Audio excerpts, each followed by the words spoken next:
getting in your way from scoring again, right, is your own weakness, right?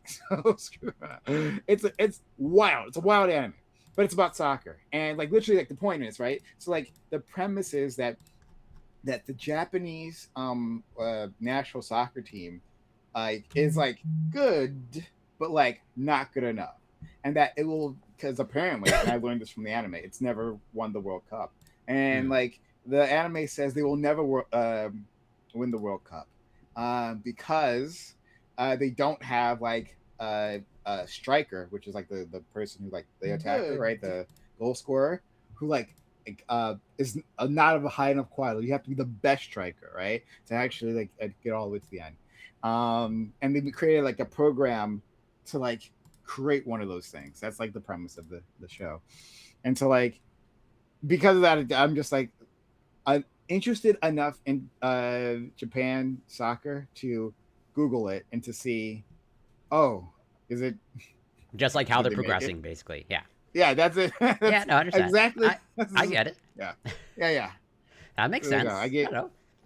that was the answer to that. It was more than you were No, expecting, I'm no, but sure. that's the power of anime. It inspired you enough to just even keep track, start keeping Uh, track and pay attention to one team during the World Cup. I just go to Google. I put like Japan World Cup, and then like it gives you the standings. I'm like, okay, I that's it. I hope Nice. I wish the best. I'm not sure that I haven't checked USA. Are we still? Did we make it out of the group stages? I haven't. Apparently we were in the leave or something. I don't know. I normally I feign Okay, some I'm just gonna interest do and it. like I fake like I'm interested, but this year I just Okay. have not at all. I don't know. So So wait a minute, hold on. Yeah, we looks like we were number one in our group stage, which was Group D, and we got into the round of 32. So on Wednesday, July 1st, USA versus Bosnia and Herzegovina. Herzegovina, yeah. I've never heard of this place. I don't know what that place is. Well, I think it's just like Bosnia, commonly I shortened know. to Bosnia, and but it is. Oh, is that like the full country name? Is that what it Mm-hmm. is? Okay, all right. mm, All right. Well, fair enough. Okay. Well, we're still in. There we go. We yes, delivered your updates. To, the there you go. chat. You live? Dude, I was never I didn't really understand it. I think you have to understand like soccer by like watching it in a sport in a country that really loves soccer. You know, it's like such a uniting sport throughout the world. And I was in my honeymoon, and we were in Costa Rica. It happened to be during the World Cup, Okay. and we like went there to like the main city of the capital, to like the main block, and it was they won, and it was bedlam, bro. I've never seen anything like that. Like, you know, like parades of people, like everyone's on their cars. Everything was just it was honestly I, so cool. I could I like mean, we have if those. We have those here. I mean, like basketball, the you know Knicks the one Knicks thing. apparently. Hey, Helen, thank you so much. Yeah, I guess with the Knicks a little bit, but it does get so wild, and it was so cool. But yeah, I feel kind of like disconnected Yeah, Well, yeah, me I don't too. know. I about it. find I'm definitely not like a sports person, but like I do Mhm. find, let's say, I don't know, just the regional aspect of sports so interesting. Even though we're talking about soccer or let's say football, and that's usually considered Yeah, like international, as in it's yeah, usually the whatever the slogan is like whatever the biggest sport in the world and probably is the most yeah. followed internationally. But like I can tell like as in my province of Quebec, like are there let's say French, Quebecois individuals, I'm highly confident they don't care about the World Cup. But Hmm. when hockey season and when the Montreal Canadiens are in the playoffs, like this city like is definitely like electric. Or There rather, you like the city will be destroyed if the Canadians lose, stuff like that, or even if they win, the city will be destroyed. go. Yeah, But yeah, it's just so. But like, I also know that probably like my city's reaction or investment in hockey is like, well, it's unique to this city and virtually aside from maybe like Toronto, maybe a close second. But I'm pretty sure, generally speaking, from what I understand, like in the United States, like nobody really cares. Even though you have many hockey mhm, teams, does anybody yeah, is really truly invested? Like, do people go rioting for hockey wins and the Stanley Cup? In the yeah, United States? yeah. I don't Exactly, think so. bro. I mean, I think. man, I think hockey is just a better sport than soccer. I mean, in all aspects, plus the hitting, plus the brutality, plus the combat nature, plus it's just there's just so much. I like True, it so much Prime. That should be better. a sport up your alley with the blood and the Yeah, fighting. Yeah. I tried watching true. soccer as a kid. I tried like, okay, like this might be interesting. Let me try to be, Mhm. it was like, like one, I was never a sports guy like ever. And other kids are sports guys and like, they sometimes want to talk to me about it. I'm like, oh. So like I was like, trying out different things. Football put me to sleep. Like I just couldn't, and basketball too. Like I tried, I just couldn't do it. Mhm. Um, so I'm like, all right, let me try hockey, and I tried that. I watch a few games, and in the end, I really didn't care. Yeah, I no, tried. I get it. Oh, Like I, yeah. like I pretty much very similar, if not identical, experience to you of like whatever, observing other people having conversations about sports and like them rattling off statistics and like that's just Mm. like a foreign concept to me of like why would I care? You Why want would to I be ever a part track? of the conversation, right? Like, and like Yeah, it's great if you're into sports because like it's just like the easiest club to be a part of, right? You can just walk Absolutely. in anywhere, right? And just like, hey, how about Or that local fantasy sports team? leagues, all that stuff. Like Oh yeah, never. fantasy leagues that like that blew up. And yeah. like I had like in my Thank in you, one of the Effie. places I worked in previously, these guys that like I liked a lot, they were cool. And we would talk. But like they had like a fantasy sports thing, right? They asked me to join. And I'm like, I'm not going to, like, I don't care and all that. And then they're like, look, we know you don't know anything about football, but like just like go and Try like that. we'll like we'll tell you like what to Yeah, do and all that. I'm like, I'm not gonna invest the time. I'm just not gonna do yeah, it. I'm gonna do like two things, and then I'm never gonna open the app or whatever it was again. So like, I felt bad about that, but like I did want to, like yeah.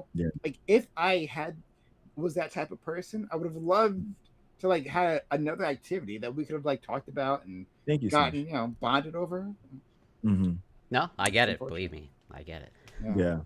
I like I mean I like sports, but it's like eclectic weird sports like F1 and UFC and Whoa, Mm. whoa! just Is F1 a stuff. sport? I What? can't. I get that. I'm the least I, qualified to talk about. I know Rob, about the F1 movie. That was a cool movie. That's about. yeah. Also whether or not chess is a sport. That's like Yeah, it's a very that's a big one. popular discussion for amongst anyway.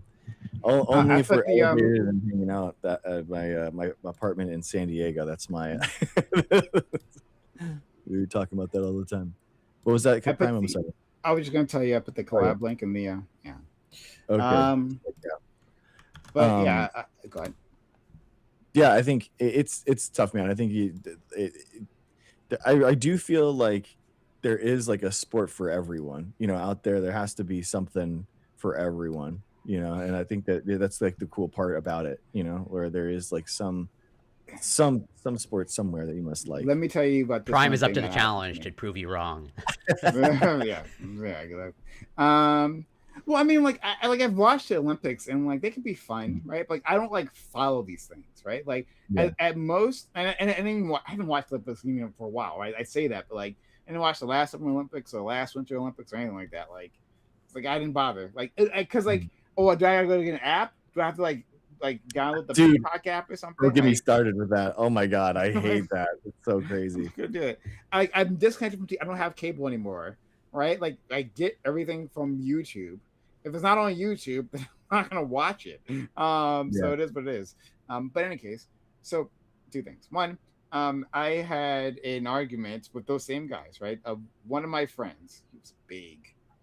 I mean, like of those group that the group of friends, one of them was like an even standout among the others in terms of how much he loves sports, right? And so Mhm. like I was like, hey, why can't esports be a sport? Right? Like, yeah, I just like I said True. it, and then like there was a big pushback on that, like, why True. esports can't it's unathletic and all that, right? And I had like a back, me, right? I'm willing to argue. That was like a big thing. It's like, no, it's got to be like it can be a competition, but it can't be a sport. I'm like, I don't know, but it can be. Like we could just open it up, right? To Mhm. that. We don't have to gatekeep that. I don't Yeah. really care. It doesn't really matter to me.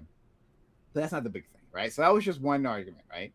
The second one, oh my god. Okay, fellas, I didn't see this one coming. I didn't see it coming.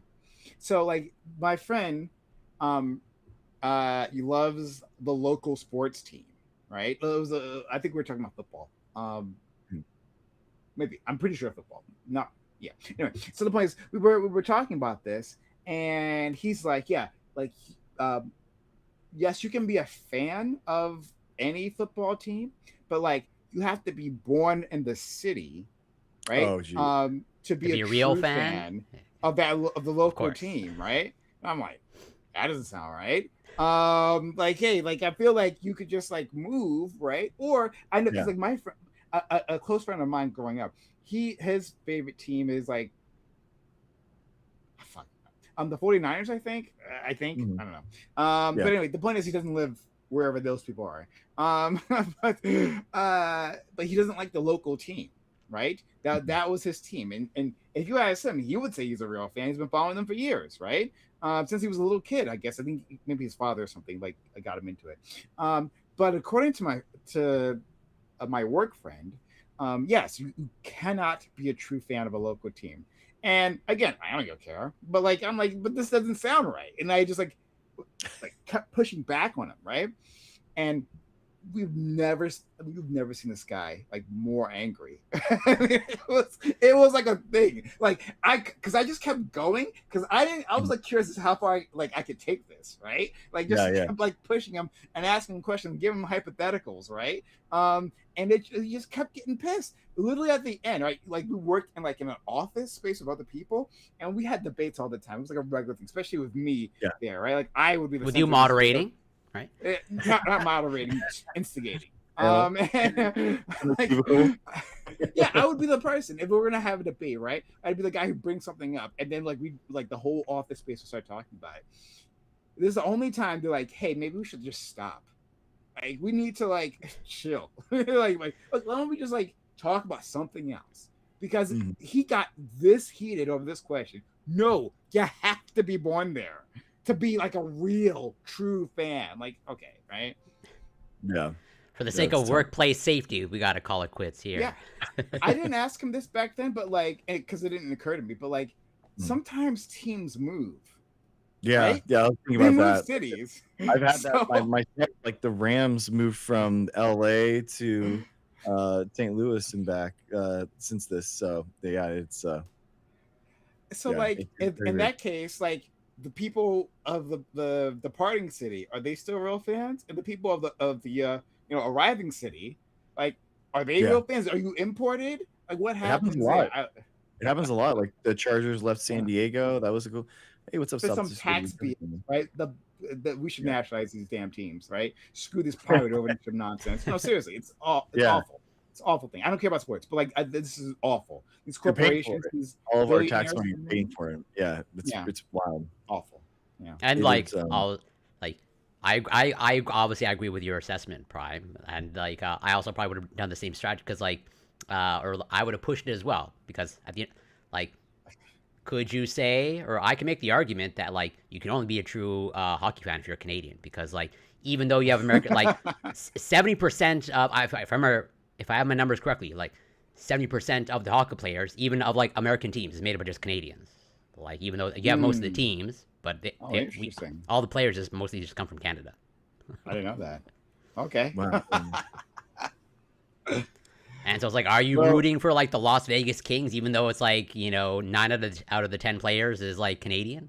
Like, Canadian, eh? yeah, Yeah, yeah. It is interesting. Yeah, yeah, it is cool. I'm a Ducks fan, so that was a part of that whole expansion with Gretzky going to mm. the Kings and stuff too. So, yeah, it is interesting. But alas, gentlemen, the let's just say, okay, a lesser panel would say, "I told you so," would lead here and say, "This is why we don't allow Fox News television hosts to lead departments in our government of how they've harmed people."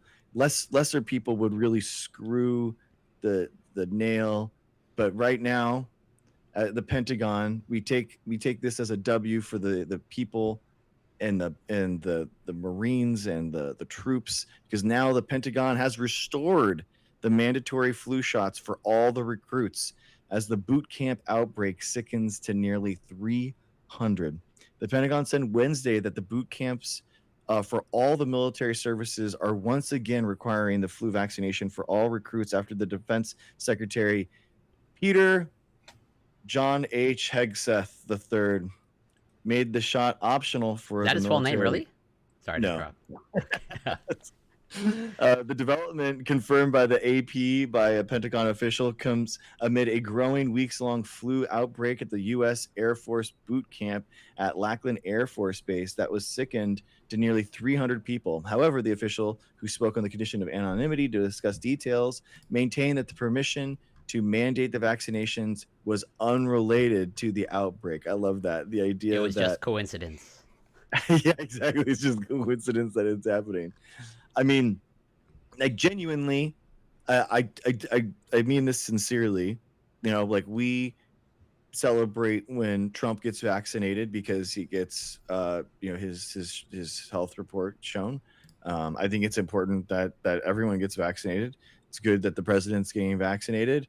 He needs to survive long enough to spend long years in jail. Absolutely. So he needs to, he's not getting the flu way out of this. Genuinely for these recruits and stuff, it's a huge win for them, you know? So I think it is a win for everyone involved.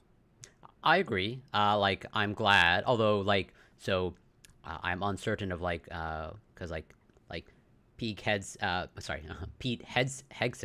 I think the intention was throughout all of the military. But does this just extend only to whatever Pentagon recruits, or this is now a reversion of what Pete Hegseth intended, or is this a carve out an exception here, if you're able to say it? But that's sort of the impression that I got from the article, is that certain branches of whatever the military or whatever defense are asking for exceptions, even though Pete Hegseth made whatever this decree or reversion. It's I think they mentioned the article the Air Force and the Navy and the Army are looking for exemptions of hey, can we ignore this stupid order? And so oh no. Oh, I didn't catch that. That's funny. And so I could be wrong though. I don't want to, but at least that's just from what I'm understanding of the article. The Pentagon. Oh yeah, here it is. Yeah. However, both the Army and the Navy officials have said that they have asked for permission to make the shot mandatory for certain broad groups that include troops deploying overseas, healthcare workers, and childcare workers. That'd be really big. Obviously, you want childcare workers to be vaccinated. Everyone. That's a mandatory vaccination.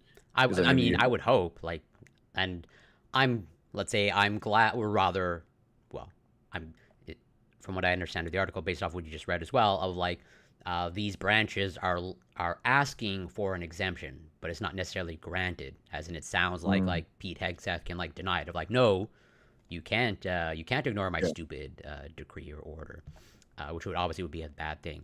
But I'm glad at least that the branches of the military are at least making an attempt to actually follow good practice, and disobey Pete Hegseth and his stupidity. True. But the fact that it has to get to this point is a sad state of affairs. And even then, just based off of the article, just the overall mentality is also at least concerning to me. But I'm not a soldier, because when Pete Hegseth, whatever, did this change, and it says in the article of only 40% of the new trainees moving through the boot camp at Lackland opted to receive the shot once it became optional, a source said familiar with the situation. And so just the fact that once it was made optional, 60% actually refused it. And to me, you have to think about what the type of people are who go into the military voluntarily, right? Where they're drawing from. Some communities are more likely, more apt to go to the military than others. True, it's just very true. The way it is here. And some personality types are drawn to the military, more than others. So the of the recruits, right? That number shouldn't be super surprising. Unfortunately, that's fair. Yeah, maybe not surprising, but that's valid criticism. No, but not that is not that it shouldn't, it's not a problem, because still, like, you know, that is an indication about like what those communities think, right? Like what's going Yeah. on there. Like, and these are young individuals, right? These aren't like, you're like the old, like, I mean, you can imagine this from like a 6-year-old, like Fox News viewer, right? Like, okay, yeah, they're Mhm. gonna push back, but these are young kids, right? These are Gen Z, mostly, like these new recruits, and they aren't like given the choice. They're like, no, I won't get vaccinated. That's, I mean, that's concerning. That's like still concerning, even if it's, they're coming from certain areas. That's still like pretty yeah, it's hard to even know how to assess that, and Mm-hmm. like it's a ramification for public health. Well, the easy thing to assess though is what would happen if you allow 60% of recruits to not get vaccinated, right? And this is the thing that happened. Yeah, disease spreads. Who could have seen it coming, right? They kind of did a And test. They kind of did a trial run. yeah, of their stupidity, right? Yeah, And And it the didn't and it the didn't take thing that, long. Like did yeah, not take long at all. It didn't I take- mean, why? But why would it, right? Like these people are coming from all parts of the country. They Mhm. are like put into stressful situations. It's not like they're sitting in an office. Well, I mean, some of them eventually are, but like especially your new recruits, right? Like Mhm. you're doing strenuous things. So like your health is at like various levels. Your ability to fight infection, right? It's at various levels. If you're putting under that like physical strain, and then like a lot of heavy breathing, that happens there, and then you're stuck in a barracks, right? yeah, the close quarters, Like absolutely. it's like, Yeah. why wouldn't disease spread here? Like again, and I think I said this last week. It's like disease is a thing that has for time immemorial has like destroyed armies, right? Like Mhm. they got that back then. It's like they didn't understand the disease spreading mechanism. They're like, hey, whatever it is, we got to stop that. We have to put countermeasures in place, so that like we have the advantage on the field, but like half of our people can barely stand because they're like so weak, right? Like so that's a big effing problem. It's like logistical Yeah. lines, like providing food. That's like a big issue for armies, right? Like if you can't like feed your army, that's gonna fall apart very quickly, right? And then also sickness, which spreads like easily. We've known this like since warfare started. Like formal Yeah. warfare was a thing. And then we had this magical moment, right? Magical moment a few hundred years ago when we started like vaccinating people. We had Yeah. the ability to vaccinate people, right? Like starting with like you were saying the smallpox, right? Or was it George, smallpox or what was it? George Saying like Washington George Washington? Yeah, yeah, for smallpox. Yeah. yeah, right. Like we had a magic when that happened, right? How many military commanders would kill everyone? Yeah. They would cut through other armies to be able to get that, right? Because that's such a game changer for around the world. But then us with these idiots in charge, right? Like we decide, like we are going to give up this incredible war fighting advancement, right? So to the point that it's standard everywhere else because no one's stupid Mhm. enough to do this, right? Everyone else is standard. They got it. They get it, right? But then we run the experiment here, right? What if we like drop our national IQ by a few tens of points, right? See what happens. Oh, found out. Well, I know. and I guess maybe thankfully, sorry to interrupt, but maybe thankfully found out, like in whatever in these type of conditions, or like Yeah. trainees and like new recruits, but like yeah, also like to your point, of like obviously like I agree with everything, but it's just it's so interesting to me of like from what I understand of Pete Hegseth, he's well like every other person in their position of like they want the United States military to be the most deadly military, the most effective, right? Yeah. And I think one of the reasons why, and correct me if I'm wrong, of like he's generally against having women serving in the military because like you can only have as in to be the most deadly and effective military, it has to be only men, big strong men. But then if you're just sidelined with measles, like I don't I don't understand. Or Getting I sidelined taken with don't out like by know. little the risky viruses. It's like- or like sidelined with the flu. Like I don't, yeah. obviously I know that there are laws and conventions against biological warfare, but to me it's like assuming this is like feasible, like it's the easiest. If you know, like another army is not vaccinated intentionally, you know, I would, you know, as a tactic, it seems reasonable to me of like sacrifice a few recruits of like, hey, you should get captured. We'll intentionally infect you with measles and then just go get captured and then go to town.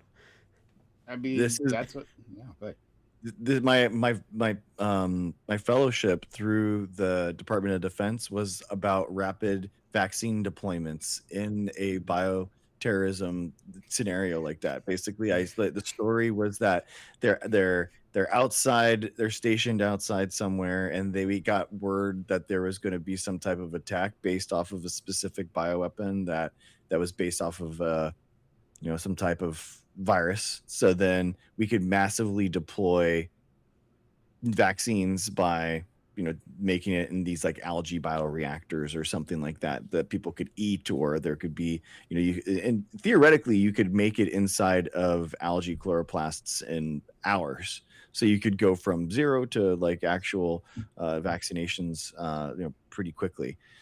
So that was the story, because everything has to be about troop readiness if you're going to get funding through there. So that was, ironically, that was the thing. But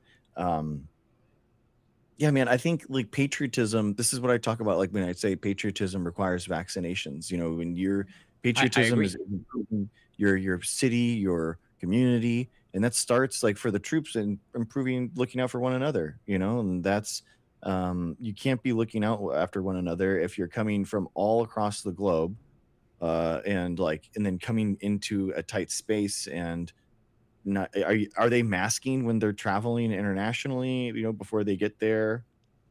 Probably not. So what if someone just brought the flu in, and it's not even a flu season, like it's not even a really bad like time.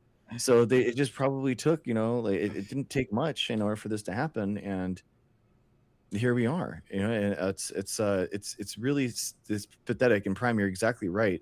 The idea of you know doing everything that you can, every due diligence, right? That's the whole point of like the military mindset kind of thing, right? Where it's like, I'm going to leave no stone unturned to make sure that everything is thorough, that yeah, and just to go so haplessly, if they're not doing vaccinations, are they really going to do body armor? Are they going to be doing, all these other things that you would expect things to be What checked? about food sanitation? Maybe just have like raw uncooked meat, right? Raw Serve milk, like that. genuinely, Yeah. like are they gonna have raw milk? Like probably, like there's probably some of them that are thinking that. Or if you're, if you're gonna be coming in wounded from the field, like what happened to some, raw garlic on my wound or something like that, as opposed to a field dressing. Where does it stop? If we're entertaining conspiracy, where does it stop? And that's the real dangerous thing. And yeah, I agree with your point. At least, I think I even mentioned it last week or when we were talking about something similar, or even like whatever this, the original decision.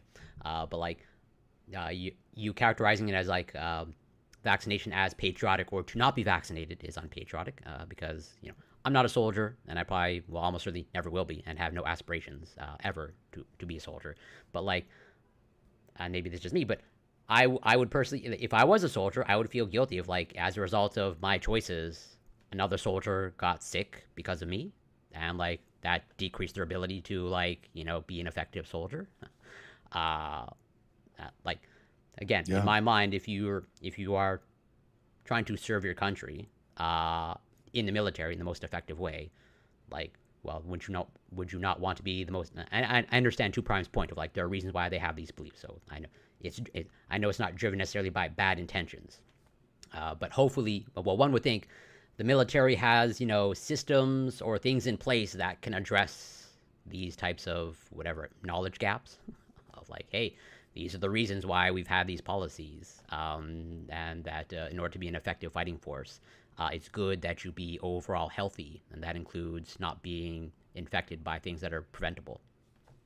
Yeah, dude. I mean, put it in video game terms. Like, would we really accept a 1% chance that a damage over time spell is casted over our entire troops, so that 5% of them die in the raid before we even get to the monster. Like nobody Only would if be okay with that. no, I might be if there was like a massive buff that comes on with it, right? Like it No, you balances wouldn't. out. Before it even there's no loot yet. We haven't even slain the monster, bro. Fair We're like enough, fair enough. We haven't we're actually begun the prepping. battle, and Yeah, it's already we're handing out food and water to the troops and trying to buff, before. So, like there's just you would do nothing. You do everything that you can in order to at least have everyone prepared and buffed and ready to go. It's just if you translate it to like a damage over time, like attack, it's insane to be okay. That type of like even a 1% chance, even at and it's 1% happens all the time. and but it's just like, and it's far higher. And again, it's like, and out of like all the conditions, like we already spelled it out. All the conditions for like quick rapid disease spread happens in a military camp, right? Either here at home but like it's even worse when you're actually out in the field, right? Like imagine actually deploying troops, right? To another country and like holding territory there, right? Like, and those conditions are not like very sanitary. Like this, as far as I know, these guys are at like a base, right? Like Yeah. a domestic base. It's just like, it's fine, right? Like it's good. Where we have like tight control over the area, but you don't have tight control over a forward base. Like, of course you would want them vaccinated. It's so dumb. Like just shows like a lack of IQ. It shows like it shows like a contempt, a contempt of knowledge. It's not like sorry, I can't even blame it on IQ because like he knows better, right? Like he like understands the concept. He's not that dumb, right? It's just, hey, I've got to perform politically, right? Like do a performative political action, right? And this is what I'm gonna do. But the military, at the very least, is one of the institutions, right, that like usually doesn't get up to like performative nonsense, right? Gets up a bunch of other nonsense, but like not performative, because like our friend Corey was saying, right? Like because it's about being functional and being like deadly, right? Being prepared, right? That's the mindset of like most like military men. You talk to them, that's what they're talking about, right? That's what they're thinking. But like, just this is like a contempt of like the most of a group of other. This is like a like own the libs type thing, right? Like, oh, they told us, right? They kept telling us, oh, we gotta get vaccinated. They told us that we were what did Hillary Clinton call them? The box of deplorables or basket of deplorables. Basket of deplorables. Like we're deplorable. We're gonna show them, right? We're gonna show them. We're not gonna get vaccinated, right? And like this, it's like it's breathtaking the stupidity that went into such a decision. And I'm curious. Sorry, go ahead, Greg. At least they changed their mind. At least I agree. I agree, Prime. I totally think that it's but at least they changed their mind. Go ahead, Corey. I was gonna say, can we conclude based off of some of the talking points during COVID, as in, the individuals that got sick with the flu, they should probably be kicked out of the military, because shouldn't that be a sign that their immune system is not up to snuff? As in, their immune system should have been able to take care of it. That means they're not healthy, right? That means they should be excluded from the military. That's the only conclusion. They didn't have their micronutrients. Not enough ivermectin, not enough hydroxychloroquine, not enough vitamin C or vitamin A. Pick your nutrient. That's a really good point. Yeah, exactly. What were they doing? What was their prophylaxis, treatment like? But it just goes to like an unseriousness of this thing, and I think they're very unserious people. But speaking of unserious people, man, Corey, you had such a good article that you posted. Inside the CDC's mad scramble to meet Kennedy's demands. And this really goes to show that it's really not just Hegseth. It is an entire administration, the clown show that's happening, where basically A cache of internal emails offers a look at the pressure the nation's public health officials faced from the new health secretary in the early months of the Trump administration. Less than 24 hours after Robert F. Kennedy's became the nation's health secretary, his press secretary delivered an order from him to the CDC: take down your advertising campaign promoting flu vaccines. It was February 2025. Flu season was full in swing, and it was a bad one. This is when 68 children were killed, 11 in a week, and 16,000 people overall. Lots of hospitalizations. Nicole Coffin, the veterans communications expert who took the press secretary's call, dashed off in an email she was writing and basically said, and basically they go into how just at the very start, here we go. The exchanges over the flu vaccine campaign are in a cache of internal CDC emails obtained last week by the New York Times and published online this week. The messages provide a detailed look at a period of transition in which the leaders of the nation's public health agency frequently found themselves buffeted and dismayed by the agenda imposed by Mr. Kennedy and the new Trump administration. So it's just it is this idea that now they come in and now they're just throwing caution to the wind. All these different panels, everything that was once shepherded by scientists, were now going to be led by people that they had no idea. They were actually trying to use special Title 42 laws here. Quote from the New York Times: CDC political leaders went to great lengths to install Mr. Kennedy's allies in key positions, even if they did not have crucial professional qualifications for the job, the documents show. The agency tried to use Title 42, a federal code that permits scientific experts to be hired without going through their regular civil service process, to put a businessman who is a longtime activist on behalf of parents of children with autism in charge of the National Center of Birth Defects and Developmental Disabilities. So they were trying to use whatever they could, any type of safeguard that existed, trying to throw it out the window to get unqualified people into these positions. Yeah, and I guess not surprisingly, but it's the hypocrisy obviously is never truly surprising, but it's funny looking back of Trump, the narrative of like especially Trump running for term one. I think one of his catchphrases was like "drain the swamp," right? Yeah. But like now he's made a swamp for the Lincoln Memorial pool, but then also like based off of this article and what we just went through, it was like he's installing like the swamp of like unqualified people and like using whatever he can. Well, not Trump per se, but his appointee Kennedy as a lackey to get the people that he wants just to accomplish whatever goals, no matter what the cost is. And very sad state of affairs.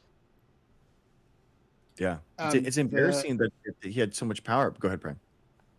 Oh no, I was just gonna read another part of the article, right? So what our friend Greg just read, like putting the ally in place, right? Well, that ally is named Max Blaxill, and a Harvard Business School graduate, and he had he's one of these autism types, and not doesn't have autism, sorry, but autism campaigners, and he put out like a medical journal and stuff article, but they have to be retracted. One of them had to be retracted in 2023 because but yeah. But in any case, the next paragraph within that article says the emails that the Times got, the emails confirm, as the Times had previously reported, that Mr. Kennedy was deeply involved in efforts to gain control over the Vaccine Safety Data Link, or VSD, a database of millions of confidential medical records that he believes has the potential to prove a link between vaccines and autism, a theory that has been debunked in numerous studies. His own top aides were under pressure too. So, and then he goes on to say, Mr. Kennedy, quote, wants to buy all the VSD data and put it in the office of the secretary. Rain Archer, his senior counselor, wrote to Dr. Horry and other officials, quote, "This may be a leap, but there are other ways to achieve this. But today, CDC is not ready to take big leaps. I am being told we must find a way to take big leaps. I need your help on this." So, like, they're trying to take over this database again to prove the link between autism and vaccines, right? Like, bad news like, from the start. This is his goal, right? Like his life work. I'll definitely have like this like if it's going to be anywhere, it's going to be within like this database, right? Which I imagine like talks about outcomes like after a vaccination. So we got to get our hands on this thing. Well, hey man, this has been a year, right? Like a year plus since he's been in charge. Where is it? Like he has the department, right? The department at his fingertips to like assess this, right? But now he doesn't. There are no more bureaucrats in his way. None of that, right? He's in charge. He has the data. Yeah, where's the study, right? That proves this, right? He has the raw. He can do the statistical analysis. It's in there, right? It's in there. We haven't heard a peep. He still like talks about like obviously there's a relationship here. There's a link, right? But at this very moment, like he should like have like had a press conference. It's like, you know, we got him, we got it, right? Like rolling in like reams of like you know of printed paper of data, right? You know, Like in the front of Epstein the files press, thing. right? They Yeah, a bunch of files, right? empty Yeah, binders. yeah, and just like have them stacked is like they told us we were crazy, right? But we found the link statistically. They would have done it if they had anything. If they had anything, right? And it's incredible that his base just like doesn't seem to like think about that. It's like, Yeah. why don't you have it? Why don't like there should be no question because we have the data, right? There's no government shadowy bureaucrats The keeping deep us. We state got it. it's gotten rid of. Yeah, the deep state, like swamp drained. Is what I was told, but they still don't have it, and none of his idiot supporters either think about that or actually care. Because I don't. Because at some point, right, it wasn't even about, and we've talked about this many times before, right? At some point, it wasn't about like actual finding evidence or actually like caring about being logically consistent. It became culture, right? Like part of our culture now is that we're anti-vax, right?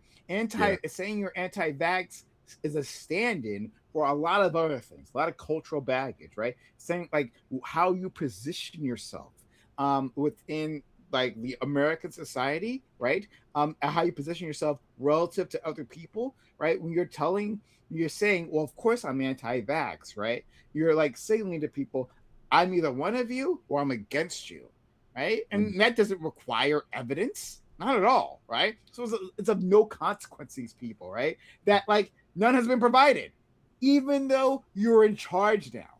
It's amazing. Yeah, obviously I agree with you, and like yeah, for sure that at least all signs point to they have full institutional control, and like I think we got that one wild press conference about Tylenol and autism, but like yeah, now they have now they have all the data and access to all the data, and like RFK should have access to scientists and let's say world leading experts. He can run the analysis, but like as Prime pointed out, there are reasons why nothing's actually being reported. There's no press conference. They're like, oh, the groundbreaking finding, or here's the truth. Okay, that the deep state and the libs have been hiding from you all these years.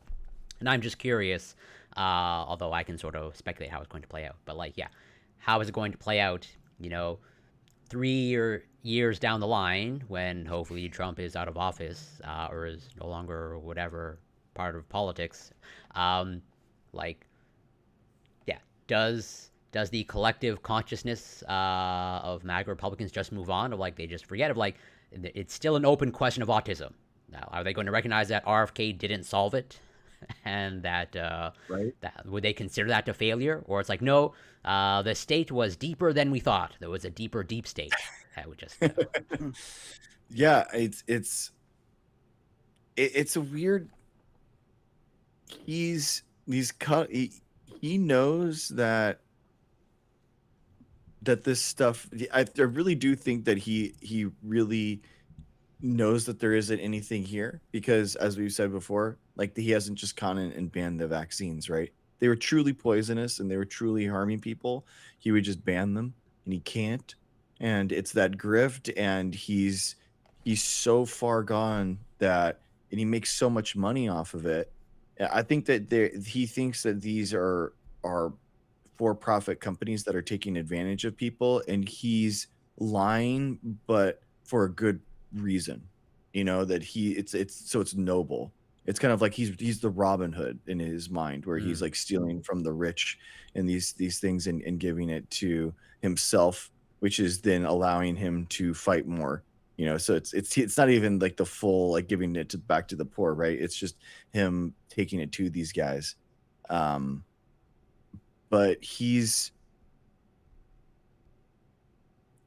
the danger is so profound because just because of his position of power, people take him more seriously now.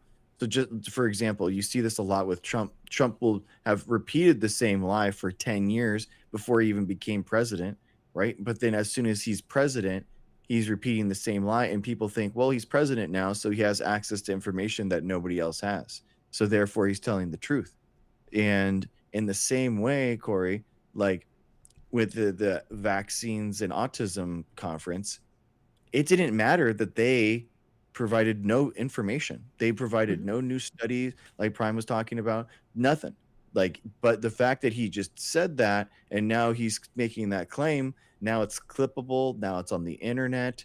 That's all that matters. Like just like the Tulsi Gabbard last week saying, confirming lab leak. There's thousands of new Facebook posts that come up where now they're saying Tulsi Gabbard confirms lab leak is real, and Fauci. Senator Rand Paul, I believe, tweeted about like the pardon for Fauci should not apply, or like we need to change things so that we can actually go after Fauci, exactly. Which is deeply concerning. It doesn't matter as long as there's something that connects a confirmation bias that someone already has. That's all they need. That's all people need nowadays. And it's just so dangerous. I don't know how we like grip these people out of this algorithmic brain loop that they're in, because it's so self-satisfying to constantly be served things that only reinforce your narrative. And when it's something like as malicious, and it takes so few people. The reason why vaccines and why disinformation is so bad, particularly for vaccines, because it takes so few people to poison the well. It really does. Like, if we're talking about moon landing conspiracies and that kind of stuff, it's kind of like this kind of quaint thing, but it's like, how are people going to be actually impacted? But if we're talking about measles vaccinations, where you need 95% efficacy or herd immunity to get the efficacy that you need, that's real, man. 5%. That's not a lot, and it allows them to really sully everything for everyone else in a disproportionate way. Yeah, and to expand a little bit on your point, in terms of the problems with misinformation, disinformation. Is from my perspective, like just the asymmetrical warfare, so to speak, in terms of the information. What do I mean by that? In terms of just taking the Tulsi Gabbard as an example of like what she tweeted out in her last day of office, like pretty much like the information dump of like, here's all the quote unquote evidence showing that Fauci approved gain of function research, and that he's the key player leaking the virus to the public, and so he's responsible for millions of deaths. And so, to be clear, I did not go through every single piece of information that Tulsi Gabbard provided as her evidence, because it's just like hundreds, if not thousands, of pages. I did. You went through it, the entire thing. Okay. Yes. Then credit to you. It's the same stuff that they have been doing. Yeah, but it's just redacted emails, man. It's quiet. I agree. But I went through one of them, like, 'cause I think there were at least 4 links. There was like an index and like Yeah. 4 links to the stuff, and each one is, I think like 100, if not more, pages.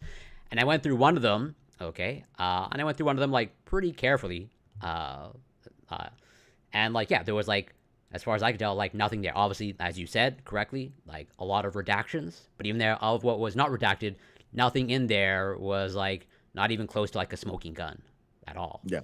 And unless there was something really revelatory in the next set of documents, which I highly doubt that there was, but it takes so long to like, because like Tulsi Gabbard was just like, the tweet, my last day of office, and here's the information dump, and then it Yeah. takes hours and hours to like see that, oh, you're just BSing. And it's just like, yeah, it's asymmetrical. And just like with the anti-vax information, it's just easier to spread the lie than it is to debunk the lie. It just takes much more effort to do that.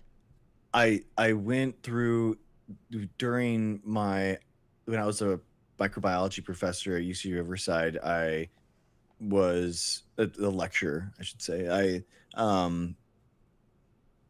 This happened. The House Republicans had a report that came out confirming lab leak or whatever, and I went through it and went through all the pages, to show like what is disinformation, what are you looking for, how do you know if something's real or not, and I went over like the dozen papers that talks about back coronaviruses and how we did population genetics and tracing and how we know what's going on there, the sampling, and then you just have the actual evidence that they're presenting, and DNA is not even in there.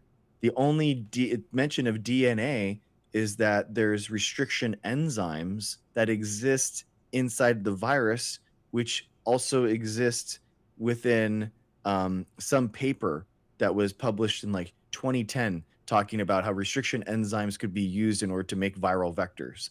Like basically, the restriction enzymes is And many just other like vectors, yeah, routinely. those scissors that have like that weird cut on it. You could have like the circles, or you could have the jagged cut, and you just cut along the line, and it makes that perforate that line that special way. That's basically like what restriction enzymes do, but with DNA. So the idea that there is like some special ability, guys, you have restriction enzymes inside your DNA too, but that doesn't mean that you were leaked from a lab. So it's just there has to be an independent way to ascertain the truth. The truth has a value, okay? Truth has an in and of itself, independently of propaganda, of ideology, of dogmatism. Like there is a reality that exists, and we can understand and ascertain and research that reality through independent journalism, through science. These are the ways that fascism like attacks that perception of reality, by taking those things down, right? That's why those are the first like pillars to fall. And so if there was any type of vaccine or lab leak or something like that, there would be so much evidence out there outside of emails, outside of, RFK wouldn't have to go and try to ham fist all these people in there. There'd be tons of experts that were all like, oh, we can show you this study. This is contested here. And there just isn't. It really is that simple. And once you're an expert, you can kind of like, you can see it, and you can see the BS for what it is, but it's so it's so easy for conspiracies to latch into someone's mind, and that's the big problem, man.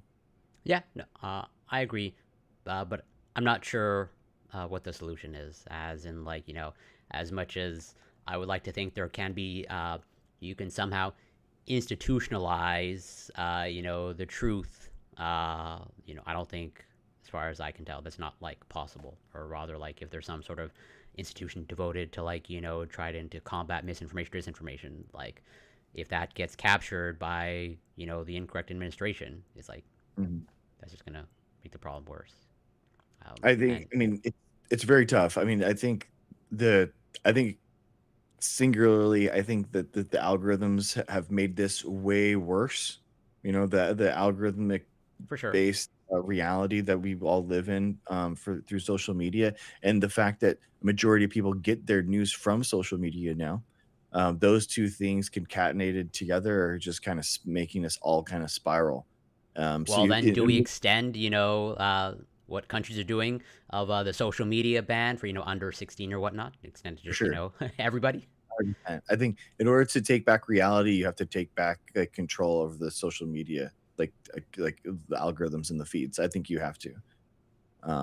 There has to be some way that we can have like transparency in these things, um, and also kind of, but it's tough, man. Like TikTok, I mean, TikTok tries to do more censorship than most on disinformation specifically, but there was like I was scrolling and there was some lady selling tuning forks and she was talking about that they were a cure all.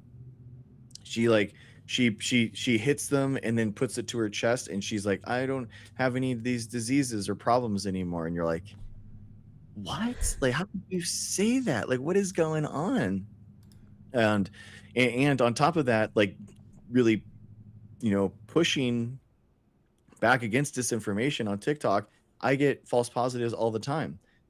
Yeah, So, and that I that's know. like all like AI stuff too. So so even in my own scenario, like I don't know how to do it. I would rather have almost like a laissez-faire, less regulated TikTok environment because then I could actually go after these people more forcefully. So I still don't even know how it would happen. Yeah, but it's almost like, well, it sounds like you're getting flagged by the algorithm, but like the quote unquote bad actors are not getting flagged by the algorithm, right?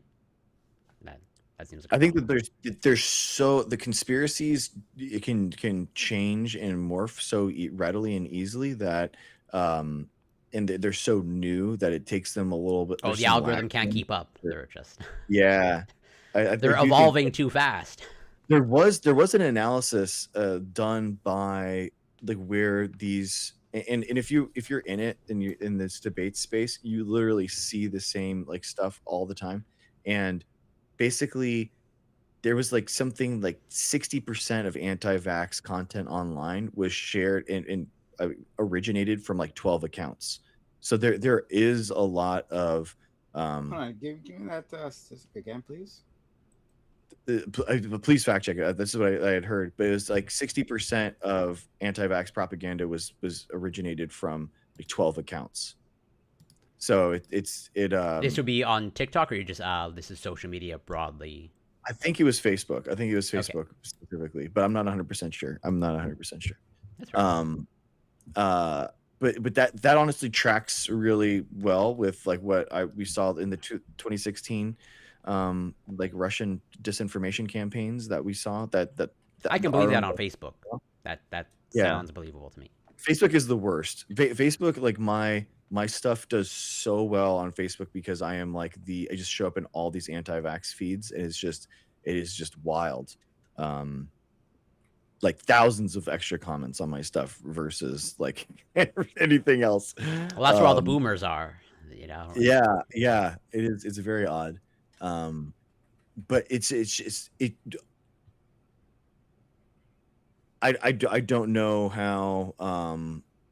The problem is that when you get someone like RFK in these positions and the damage that they can do, like it does the damage to the institution, but then it also emboldens all the other disinformation that flies out from it. And absolutely. so it is like an exponentially bad thing because now all the conspiracy people are like, see, you see, that's why I'm never going to get a vaccine again or something We like were that. right all along.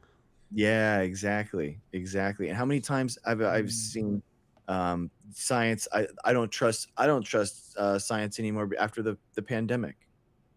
So this is from NPR, Hmm. May 14th, 2021.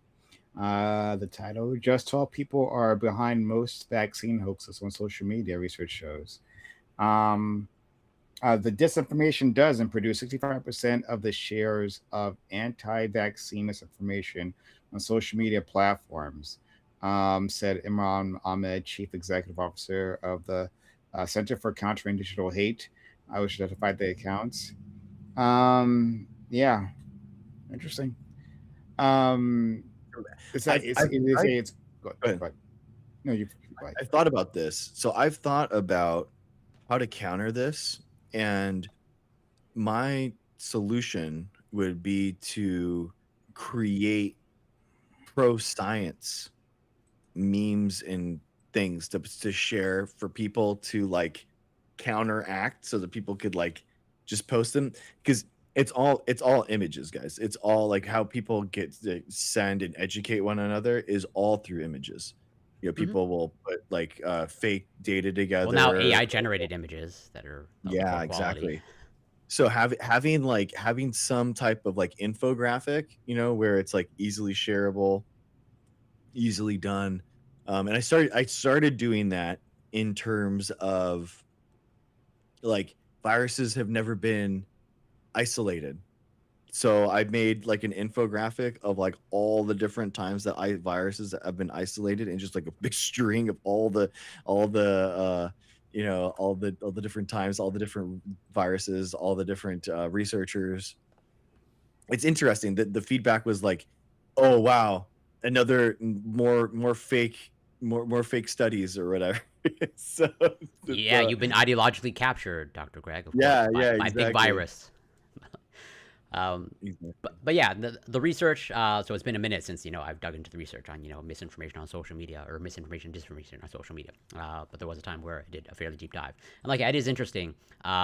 Where so we based off of one of the publications that I came across, doing some research on is like it was like trying to answer the question of, because like there's this problem as we're just talking about, like misinformation, disinformation, and as Priman just brought up with the article, and as you said, Dr. Greg, is like there are clearly nefarious actors, or at least it looks like nefarious actors. There's like these whatever 12 accounts, largely responsible for a significant proportion of this misinformation, disinformation.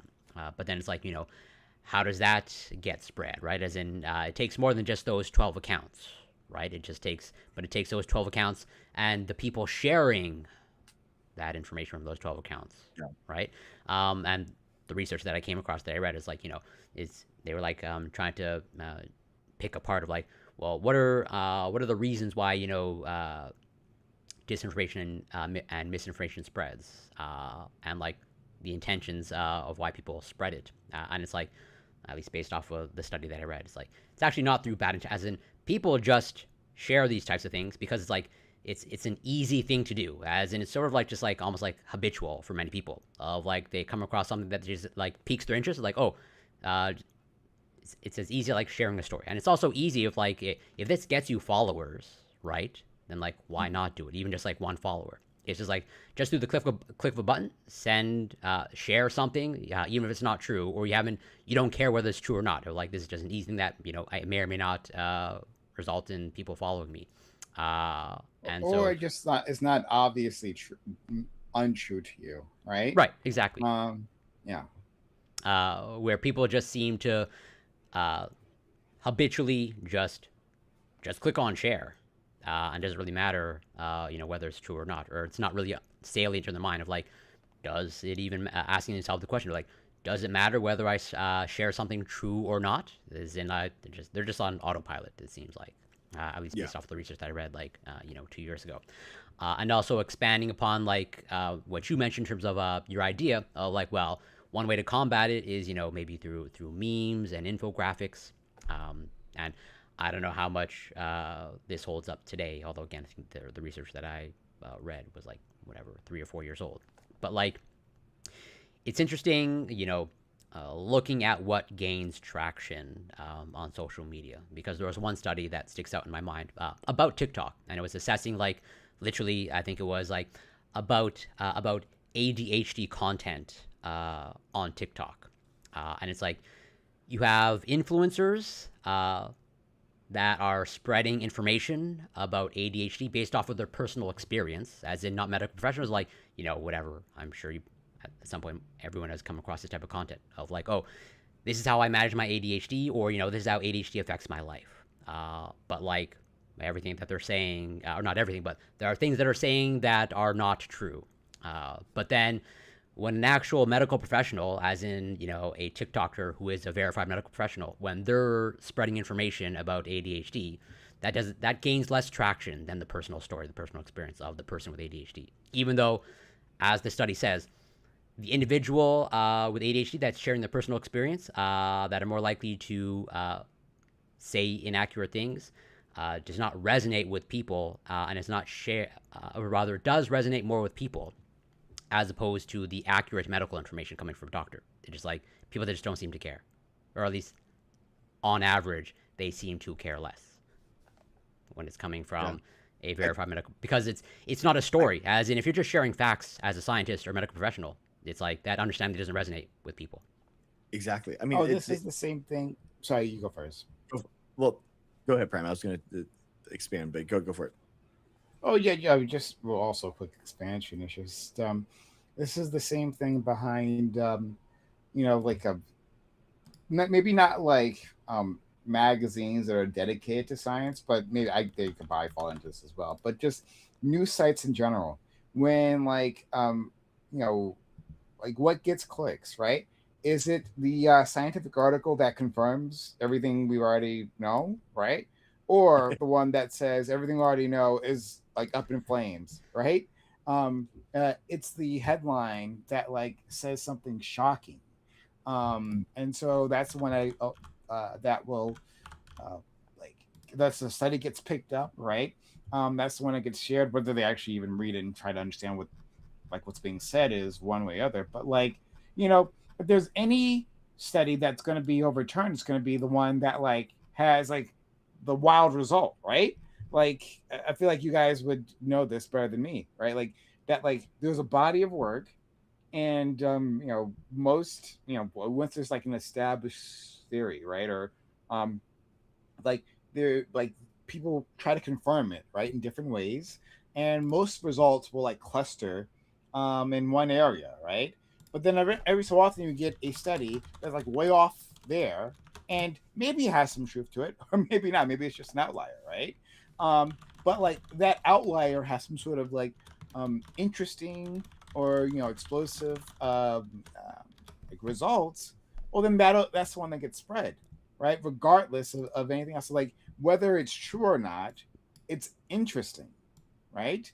And so that gets shared. Not like the dozens that say like, oh, everything we thought is turns out it's still true, right? But like the world's still spinning on its axis, Exactly. It's still round. Yeah, The it's Prime. still round. I Exactly. think that this is the problem that you've really hit the nail on the head, is that like they kind of like, truthfully, like people on the right kind of, because of that, they kind of outwork us.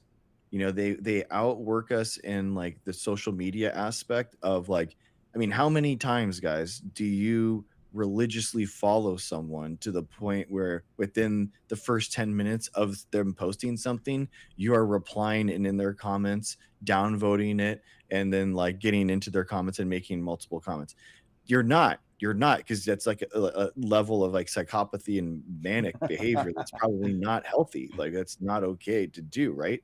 But the point is that they're not getting paid to do that. They're obviously influenced by like some bot or something, probably, and to start them on that journey. But now they are in a state of like paranoid schizophrenia, where they are battling this dragon that just happens to be like me on their phone. And so, but my point is that like people in these spaces, they just engage more, they watch more of that content, it becomes a part of them, in kind of like this is their whole personality kind of thing. um but then also they don't have like the seriousness in order to actually learn about it. They're not engaged with it like too much to actually, influence or make the world a better place. So that's what I I can't marry those thoughts. It's hard for me to understand. Like they're doing the work, they're doing the groundwork, they're pushing it's like a treadmill. They are in, the really, cardio, they are in full sprint mode, but they're not Well, moving anywhere. I mean, like the thing is that in social media in general, like I have like I'm not a Twitter guy, and happy for it. Um, but like I see this on Discord. I'm more experienced with Discord, but like the same thing is you can say about all the major platforms, right? Like social media is where people's is the playground of people's psychological defects, right? Like that's what you're seeing. Like the weird behavior that you just like can't explain. Like, yeah, why would a person be up in my comments, right? Like the moment that I'm posting, right? Saying like the worst things about me. Like when you're just Dr. Greg. I mean, like, right? Like you're a good guy, right? Like you're just like you're and talking about science. Like, why would a person like be up to that? Yeah, they got psychological defects. Like that's explains actually most of like human history. Like so much of human history is that like these people with psychological defects, like the charming ones, right? Um, or the ones just born into high places, right? Get into positions of power, and then enact their psychoses like on the rest of us. Like that, so much of human history is just that. Um, Mm. but but for social media, right? Before it was like what you just had to worry about was like the person in charge, right? Like the head honcho. Like is he stable, right? Like that's very important. Um but like now like it opens up like people's psychoses for like I'm not sure that's the word. But for the common man, right? The common individual can go out there, pontificate, get attention, right? Have a marketplace for their attention. And like the more demented they are, like the more they fall into like whatever defect there is, the more they lean into that, the more response they get. Right? Like Exactly. being a normal, balanced person does not give you likes. Right? Yeah. That's, Doesn't do it well. doesn't Yes, profit you. that's true. Yeah. It doesn't do well. And last thing I'll say about is if anybody is interested in the study title is TikTok and Attention Deficit Hyperactivity Disorder, a cross-sectional study of social media content quality. And I'll just read one little short paragraph. The study also found that, just to bolster my point, the study also found that first-person or personal experience videos received the highest engagement, that is, likes and views, while misleading videos were the most common. Our study Yeah. replicated these findings on TikTok. Personal experience videos received the highest engagement, that is, views, likes, and shares, while misleading videos were the most common. These This is the consistent autism findings one. across different social media platforms suggest that viewers are most drawn to videos made by individuals with lived experience Mm. and less so towards institutional or healthcare provided created videos. Yeah. I mean that definitely makes sense. I mean, in the content that I see that does well, and that's like the crystal mommy that has like I just figured this out, guys. It's crazy. You can too. I'm just sharing this stuff with you, and you're like, I'm just sharing my lived experience. All right. exactly, exactly. It's dangerous, man. But what also is dangerous, ladies and gentlemen, Ebola outbreak is happening, and it is not getting any better. There is an absolutely insane chart. How bad could the Ebola outbreak get? Here are 5 key factors. This is from a couple of days ago. Um, you have the current outbreak, over 1,000 cases. Worst case scenario, over 20,000 Ebola cases projected by late August. A better scenario, less than 10,000. But we are significantly higher in anything compared to what we had in the 2014 or 2018 outbreak. Um, and unfortunately, um, it's basically spreading. So areas most likely to see travel in and out of the outbreak's epicenter, different parts of I actually did see something that it is getting into South Sudan, which is really sad considering there's a civil war going on there. Lots of people losing their lives, so lots of bodies, unfortunately, which is a way that Ebola transmits. And where the Ebola virus is more likely to arrive if it is internationally exported. So the epicenter being like Central to South Africa, and um, basically, unfortunately, since this happened, this was released 3 days ago, and unfortunately, just 2 days ago, so a little bit after. France identifies its first case of Ebola. A doctor who had traveled to the DRC was infected, the French health ministry said. The authorities said the risk to the wider population was low. So that they're doing the thing that the United States should be doing, where they're taking in their Or leading the way, healthcare officials. ideally. Yeah, yeah, like trying to actually, like, because France has the capabilities, it has the actually has the resources in order to help people, and unfortunately the United States isn't doing that. We're basically pushing people to lie about whether or not they've been exposed, so that is a huge problem. But anyway, from the article, French officials on Wednesday identified the first case of Ebola in the country, saying the doctor who had traveled to the DRC, where an outbreak began last month, had tested positive for the virus. The humanitarian worker was admitted to a special healthcare facility and is in stable condition. The health ministry said in a statement. French health workers are racing to trace anyone who may have been in contact with the doctor. Contacts will have to be isolated for 21 days and closely monitored. Congo was at the center of the outbreak in Central Africa that was declared on May 15th. In most cases in the northeastern Ituri province, at least 260 people have died, and there are more than 1,000 confirmed cases, according to the WHO. So it is. This isn't. I wouldn't say like super surprising, but it's good that at least there are healthcare workers that are being properly maintained, and because basically the United States is trying to push and make these pop-up healthcare facilities in Africa, which is putting even more of a strain on them because they don't have the capabilities to deal with this outbreak and the United States healthcare workers on top of it. Yeah, the article is pretty in depth, and I would say I'm definitely not an expert in this topic. But let's say I think the article gives a good outline of many of the challenges involved in tackling this outbreak in terms of there's issues of like a conflict zone, and also there seems to be the understandable issue of like there are people that are hesitant to either get tested or seek treatment. And there's also the challenge of like certain cultural practices that promote the spread of Ebola, and like getting in the way of those cultural practices, understandably, is a source of tension or conflict, and furthers the spread.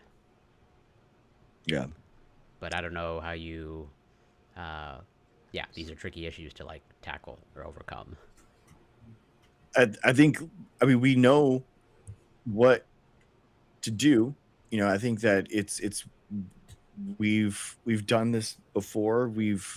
It really is an ounce of prevention is worth as a pound of cure or whatever. The idea of it, we do as much as we can early in order to stymie this stuff as fast as possible. And unfortunately, without the United States leading the way, we've kind of I think we've kind of, the United States has kind of let this happen. I feel like it's really sad. I mean, I don't disagree, but Yeah. that's where I agree with you that an ounce of prevention is worth a pound of cure. But I think at this point, I think we're past the point of well, not that we shouldn't prevent any further spread, but like Yeah. we have like a verifiable outbreak, and so now it's like how do we prevent its further spread, but then deal with the outbreak at hand. Even in the article itself, as they in the vein of what we were just talking about, there's the line in the article. And with misinformation rife on social media, they may not believe that the epidemic is real, right? Yeah. I was TikTok meeting people, and it was wild the amount of people that lived in Africa that didn't really care, or really they weren't bothered about what was going on with the Well, Ebola I outbreak. mean, like, Well, I guess it I depends on. don't There's think. many countries. Yeah, So I big, can understand so big. someone in Senegal probably not caring as much. Or yeah, yeah, and especially if you live in a country with a more established, medical like infrastructure. It's not like under attack. You're Mhm. like, yeah, we can handle that. So that doesn't necessarily surprise me. I mean, like like even within Congo. I mean, like there's I think it's the western side of Congo. I think so.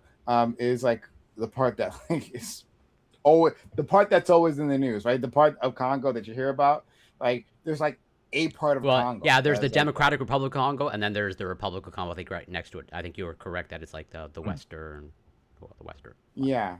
And like the other parts of Congo, right? They're like, yeah, like I mean, we hear about these things about that are happening, but like it's not happening here. Like we're cool. Like everything is fine.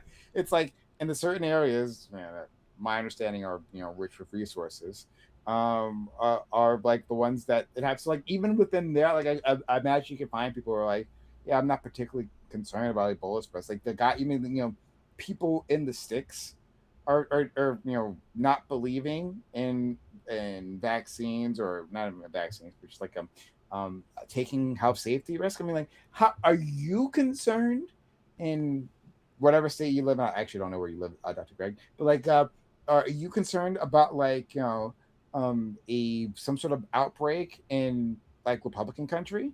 Like, is it that big of a deal? Like, yeah, yes. I mean, you read it in the news; it's a news item, and then you care enough to like have a show like this, obviously. But like, I mean, in the end, like, are you like, oh no, like it's coming for me because it's over there in some Republican state?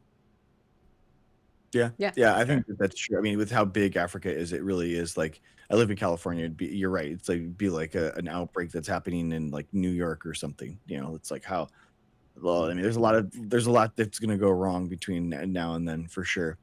Um, yeah, it is. But it's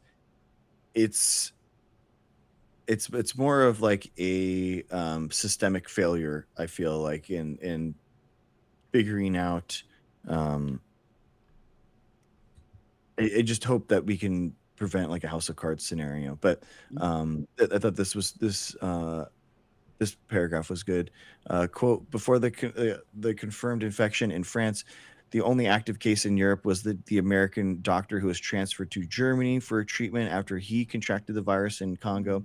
Dr. Peter Stafford was likely infected on May 9th while treating a woman who had a fever and severe stomach pain, according to Surge, the Christian mission organization that he worked for.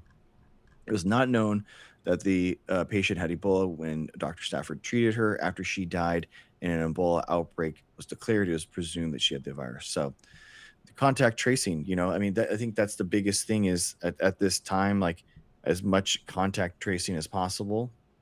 That's how they can kind of For understand it sure. and manage. But even And like, even then, that seems to be understandably a challenge because they also mentioned like, you know, people are not are understandably not going to be necessarily forthcoming about, let's say, being exposed because I think they mentioned somewhere in the article of like uh, the people don't want to be quarantined or they're afraid like because understandably for these people for some of these people they literally cannot afford to go under quarantine or in isolation of like if they need to work literally to put any sort of meal on the table it's like well I'm going to take my chances with Ebola. I yeah, uh, now obviously I don't agree with that calculation but I understand that calculation. I yeah, mean, yeah, like 100%. Like it makes sense. Like when you don't have a social safety net, right? Like, and your family relies on like you working, and you got children. Like, yeah, like I mean, I gotta go, um, and if, like, like if you are quarantined, like, will your family be taken care of? Like, will we steps? Is there a community that can come together, and help you out? If not, I mean, like, you gotta do what you gotta do. And I would mhm, imagine some amount of contact tracing relies on well people being forthcoming or like voluntarily or ideally volunteering to test it or isolated if necessary. But I understand in that context or in that societal context of like you're probably not going to get people lining up saying, "Hey, isolate me," and If there's or, Here's certain starvation versus uncertain, like pain from an infection, right? Like you're gonna avoid the certain starvation the best you can, right? uh, there's a new article I just saw and I clicked on. This was from the 23rd. Ebola symptoms in current outbreak may be milder than in previous ones. This is good news for patients, but officials fear it will make controlling the spread of the disease harder. So, so milder symptoms and perhaps a lower chance of death are undoubtedly good news for the patients, but they could paradoxically make it harder to control the spread and end the outbreak. right, So, because they may not take it seriously or as seriously, right? yeah, there's little data yet to be certain, but an assessment by the Ministry of Health in Congo suggests that about 90% of patients do not seem to develop the extensive internal and external bleeding that can arise in the disease's horrific end stages, according to a physician who leads the WHO's response to the outbreak.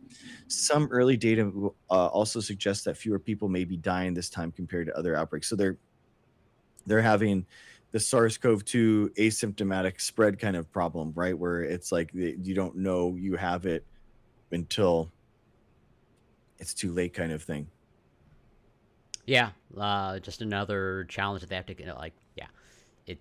I, I don't know. Like you mentioned that they dealt with this before, but I'm ignorant on like how do they deal with these? Yeah, these what I imagine were similar problems before of like uh, issues with contact tracing. People understandably not wanting to isolate themselves and therefore not being forthcoming to being exposed, and also the aspects of again certain cultural practice when it comes to burial of the bodies, where it's like the healthcare workers, don't want anybody to come in close contact with these bodies. But then if that's part of their cultural practice, it's like, well, I don't know what you do with that, or I don't know how that was solved in the past. Interesting. And it talks about it a little bit here. In the case of the Zaire Ebola, which killed more than 11,000 people in the 2014 outbreak in West Africa, about half of people developed the dramatic bleeding symptoms. If only about 10% of patients with Bundubugo reach that stage, many who become ill might continue interacting with others and spread the viruses without seeking care. Quote, it makes sense to me now how this was missed for months, says the director of Boston University Center for Emerging Infectious Diseases.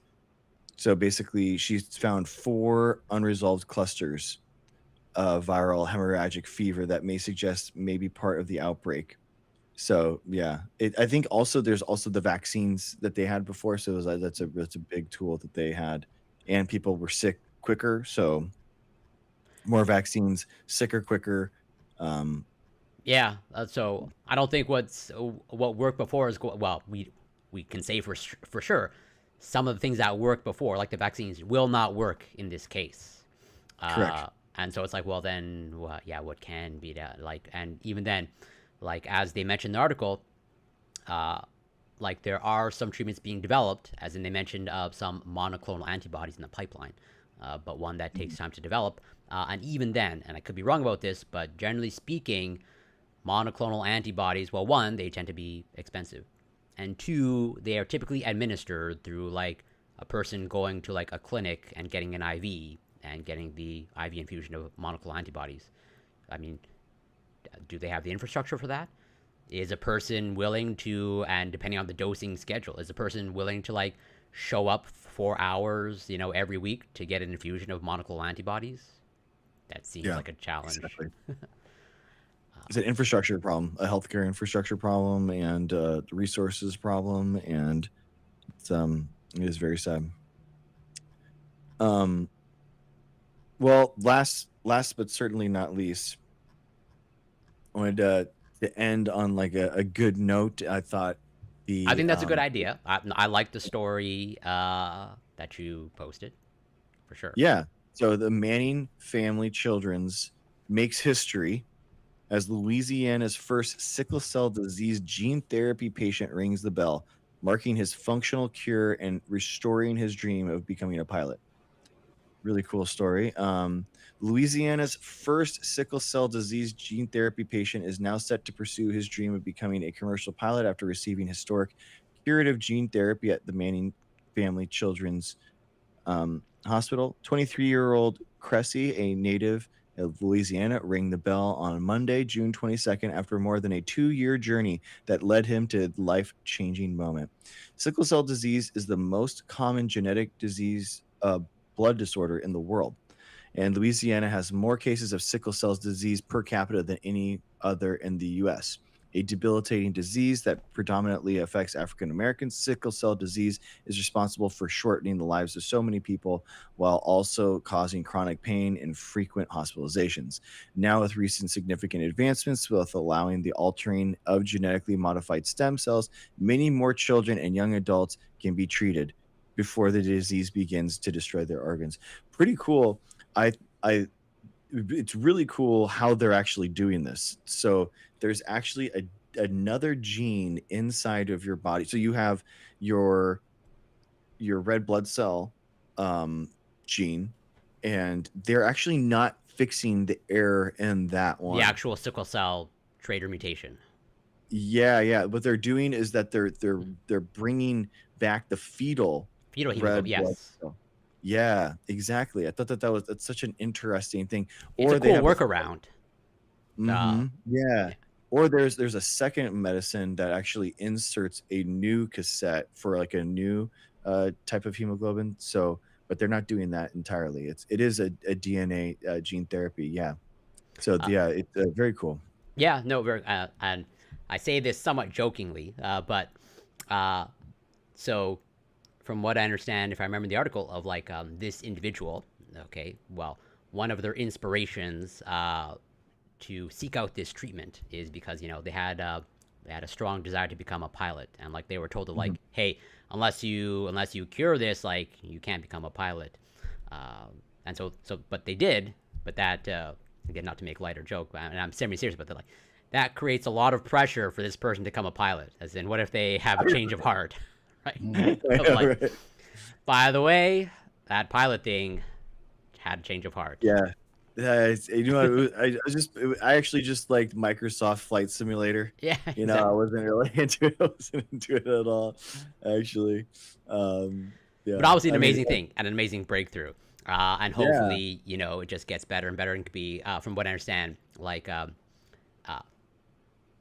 this gene editing is largely for, it's not on a massive scale yet. Only like really small trials with small numbers of individuals. But hopefully, it's Mhm. only a matter of time before this is more widespread and more common and more accessible. From what I understand, this is still quite expensive. Obviously, they don't mention the Oh, cost in the article, but generally speaking, gene editing, from what last numbers that I saw, it's usually quite pricey. But I'm glad they had access to it. But I understand why we can't roll this out on a massive scale. yeah. I Yeah. mean, What do you think, it Brian? seems like it takes years to actually, years or months. So, I remember when like the original announcement of this procedure came out, and it seemed like it's like a long process to do so. And yeah, something super intensive. And I wouldn't be surprised if um, it was a little to no cost to this individual and the others. They're probably just part of sort of experimental group who were allowed to do it. But like, I mean, yeah, you got to now. The next thing is getting insurance to cover it. Now, hopefully, that shouldn't be too hard. I don't know. It depends on how expensive it is. I don't know. I believe it's like we're talking about millions of dollars. I believe in terms of cost. Yeah, yeah. So, I don't know. Like that's like the other thing, right? The other fight here in America um, is that yeah, we might have a like as they put it, a functional cure, right? For all intents and purposes, these people are cured. But now, like the like the real final boss is the American health system, and Access. yeah, and then well, one getting it covered, and then from those like, do you have parent who has, or yourself, do you have insurance plan that will cover this thing, right? And then like, will you be able to access it in your immediate area? Like, has your hospital been shut down, right? Like the hospital Yeah. near you that might otherwise have been able to do it. Has that been shut down? So many hospitals have been closing around the country. They've been closing in rural areas. I was just looking into this the other day, right? Rural areas, but also in urban areas, right? And black areas. These places, highly like, densely populated areas. Still, those places get the budget cuts. So, or if it's still operating, like, do they have the capacity to be able to do this, right? And if not, well, okay, well, now that you have to add, assuming you do have the insurance, right? You have to add the cost of traveling to the closest place, right? And then staying there, and like, if it's a parent, right? They got to, like, take the kid, they got to take time off of work, uh, maybe get a hotel. I don't know how long the process takes per visit, um, and then take it back, like, all that adds up. Do you have a parent that can do it, right? And so, like, yeah, this is not even, you would think the cure would be the battle, right? But like, it's not even half the battle. Or Yeah, when we fair. don't have a system that, like, actually cares for people. um but we had enough for that war, the war that we lost just now. So, Yes. And also millions of dollars for that swamp at the Lincoln Memorial. can I Um, say one more thing about that fucking swamp? Okay, just like one thing that, like, you guys, that, like, because I was just thinking about this a few hours, because this came up in once again in the newsfeed. Like, it's come up multiple times. Mm. Like, Trump is now. They have on video camera this image of some female that seems relatively young.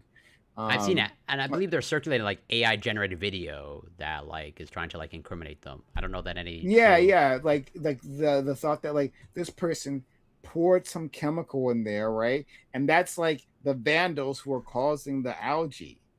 Um, like, the Republicans believe this, and Trump is more than happy to go along with it, because this man leads from behind. He leads from the rear. Like, so, like, this was a thing under the Obama administration, where Republicans, especially Fox News, talked about how Obama leads from the rear, right? How this Mm. guy, he isn't brave, he isn't, like, out there, he isn't a reliable leader. But like, what Obama would always say, right, is like, there's a failure within the government, right? This is, like, well, this and such happened, right? But the buck stops with me. Or I'm responsible, right? In the end, like, I'm the president, I'm responsible. When has Donald Trump ever said that? When has he ever said that? This entire time, like, something goes wrong, right? He's the moment he can, he's finding someone else to blame, right? When does he ever take responsibility for anything? Yeah, You that's fair. idiot, right? This is your fault. This is entirely your fault, right? This is an avoidable thing. Like, handling this a thing pool is within the purview of the government. In fact, Obama did it, right? Obama had a better solution. He specifically ripped out that solution because he didn't like Obama, right? Yeah. To do this, right? So that his name would be Just like you ripped remembered. up the JCPOA. Yes, it just keeps coming back around, right? And so, and again, yeah, a massive mistake, right? That he couldn't find a way out of, right? And so someone else had a role. He was even like pushing, like, oh yeah, JD Vance, he got a bad deal. Like, I don't know what to tell you, right? Him and his ghouls have been saying it's just JD Vance, and like, screw JD Vance, but like, this was all you, right? When has he ever taken responsibility for anything, right? And this is the strong leader these conservatives literally fucking worship. This guy. Sorry. No, you don't need to apologize. I agree with you, and it's like, well, to your point, you're expanding upon it. Like, he doesn't need to take responsibility for anything because like his supporters will make up all the excuses for him anyways. Like, as you said, like, he's leading from behind. Of like, they will literally string the conspiracy theory for him to protect him, and so he doesn't need to take accountability, and he'll just go along with it. I'm like, yeah, it's just all the vandals that's resulting in all the algae and all that's going wrong with that swimming pool. But yeah. Well, I'll stop you there. I can tell you right now that Trump has completely fabricated algae. Algae doesn't exist. Algae has never been actually isolated ever before. You've never seen a Koch's postulates done with algae. And if it did exist, it leaked from the lab. There's an algae lab engineered by Fauci, no less. There's a nearby algae lab that if it did exist, then they don't. But if they did, then they would have leaked it. It had to have leaked from the algae lab. Yeah, I'm very curious how this is going to play out. And again, going back to what I brought up earlier, and sort of like, is the collective consciousness just going to move on from RFK when he doesn't solve, autism or the root cause of autism? Is the collective consciousness of MAGA Republicans just going to move on from Trump? Just as like, is it going to play out the same as like Bush is more or less like not spoken about anymore, and like Republicans will not like even recognize him as like a good president, right? Even though he won 2 terms. It seems like Republicans these days have just moved on from Bush, or they don't view him, from what I understand, overly positive, right? Is that just going to happen with Trump? But like, yeah, never happened. Self-serving, right? So whatever it is, it's going to be self-serving. Like this, I was doing this react to this guy, Tom Cohen. He's like really big in the wasn't Bush at sorry to interrupt, at like Obama's whatever opening of his presidential library or center? Yeah, he was. But he was talking about how he thinks all disease, this Tom Cohen, like the king of the naturopaths kind of guy, he was talking about how he obviously doesn't think that viruses are real or cancer is real or whatever like that. So he was saying, but he was saying that basically all disease is from internal, like it's from like you kind of like manifesting this thing. And it was so interesting because he's like older, he's in his 60s, and he's talking about like, well, I don't have chronic disease. So, when you lie, you actually manifest it into like disease. So people that have cancer are innately kind of like, I've heard this conspiracy. Childhood cancer. And he's in his mind, he's thinking, well, I'm still alive, therefore I'm not lying to anyone because I'm not diseased. Do you know what I mean? It's whatever the conspiracy is, it'll be self-fulfilling to the point where RFK did do the right thing because he didn't need to do it at the time, but he did do the right thing. It's going to be some type of circular thing, just like how that guy, he's not lying because he's not sick, because you lie if you get to get sick. So, but I'm not sick. That's the mental like, gymnastics are impressive. I mean, I've heard that, let's say, conspiracy or that talking point before from other quacks out there. But isn't that like the most or one of the most like narcissistic positions of like, I am so virtuous that I'm disease. It's due to my virtue, I am disease free. Exactly. It seems like an old theory of disease, right? Like, yeah, it's in the vein of like whatever humors or spirits or bad spirits. Yeah, this feels like it's just like that. Yeah, like obviously it's. I mean, first of all, once we went through this whole like idea that you can manifest things, right? Like if you can like this logically follows from the idea that you can manifest good things in your life, right? You can manifest wealth. Right, just like thinking hard about it, or praying for it, honestly, right? Like you can manifest these things, and just as easily you can manifest bad things, right? If you're thinking the wrong thoughts, right, then like you'll get these outcomes. And so like if that's the case, well then why not like bad outcomes being within your health, right? Like this is just like a hop, skip, and a jump from that. But like yeah, this seems like an old theory of like a disease spread, but like that dude will get like a few thousand followers on. I've never heard of this person. Gigantic. He's gigantic. Oh, excuse me. Sorry, a few thousand. Oh A yeah, few so I million. just Yeah, he's probably underestimated the stupid. So go ahead. Yeah. yeah. It's unfortunately he's one of the biggest ones.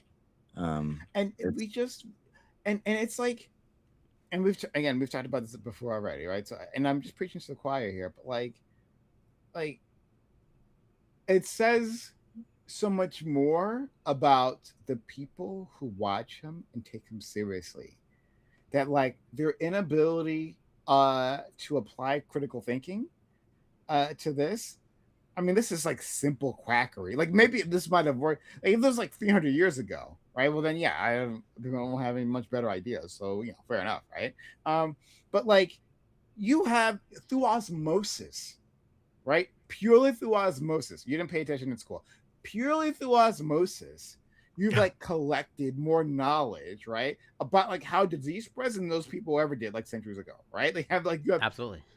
just from that.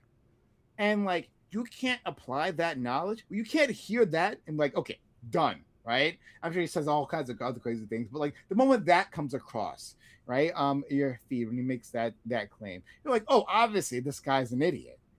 You can't do that. Like it says really more about the not that a crazy person exists, right? Crazy people exist. Like I'm saying, like all of his is almost all of human history can be explained by like a series of like people with personality defects being put in elevated positions, right? Like oh my Mhm. god, so much of it of our history can be explained by that. But anyway, it's like yeah, sure, it's like a crazy person exists, fair enough, right? But that the fact that so many people are willing to follow that this insanity, right? That's like Yeah. the real interesting thing about human society is that like if you have the right mix of like neuroses or whatever, right? Like if you have a right mix of that, you present the people like in a charming package, yeah, they'll just follow you no matter what insane nonsense comes out of your mouth. Yeah. I mean, Yeah, I agree. followers is just very gravitational. I feel like there's your followers like has its own mass, and you just kind of like through gravity, people just, but it's self validating, just like how like Trump's knowledge is just self validating because he's president. Like you have, a certain amount of followers, and people are like, well, he has people. There's a lot of people that are voting, democratically with their follows and on this, and that's how people get got. Well, and to that point, and I agree with you, Prime, that it's like it's essentially like uh, an incrimination of our society that an individual like this or individuals like this can gain such a massive following. But also to your point, Greg, of like is self fulfilling or whatever circular. I don't know if so if anybody watches some of those Jubilee videos of like one person against 20 debaters. Um, but like one of the most recent one, it was like a TikTok debater. I think their name was like Dean Withers, and they were going against 20 MAGA Republicans, but they were specifically like women. Although that doesn't really matter to my point. But either way, it was like one lefty TikTok debater against 20 MAGA Republicans, and like one of the talking points from one of the MAGA debaters was like they were arguing that Trump was the greatest president, and like pretty much their evidence that Trump was the greatest president is like, well, how could he not be the greatest president if he won 2 elections, right? As in Don't. like just, and it's like What? because like the TikTok debater was like his because like usually how it's set up is like the TikTok debater comes up with like the debate prompt, and his Yeah. debate prompt was like Trump is like whatever, basically a bad president, or Trump is like the worst president, and like yeah, one of the MAGA debaters comes up saying, well, he's clearly not a bad president. He must be good because he won 2 elections. You must be good if you win 2 elections. Oh, it's like Like okay, Obama. yeah, exactly, like Obama, exactly. And he said okay, and the TikTok debater brought up like Biden, so that means Biden's a good president. Obviously, they didn't want to talk about that, or they just skirt by. Yeah. Yeah. Very interesting. Friend of the show, Dean Withers. He found me within like my like second week of being on TikTok, and Oh, he great. started following me, and I've been on his show for as a panel guest, and yeah, so yeah, it's wild, but um, the I contacted Jubilee trying to get on. They were looking for climate change experts, and that's what my undergrad is in and my PhD is like about. So I I got assigned someone for a booking agent, but they ghosted me, and Oh, I'm sorry, I've buddy. tried I to think come it's back. probably just a matter of like trying more and more. Like I Yeah, imagine they have like hundreds, if not thousands, of people to sift through. yeah, it is. It's frustrating, but yeah, it is. It was like one of the middle ground ones. It's not the surrounded, which would be a lot more fun. Mm. Yeah, Yeah, it the is. surrounded. Well, so I have mixed feelings in terms of like that type of content. I don't know if that's useful Don't content. watch my.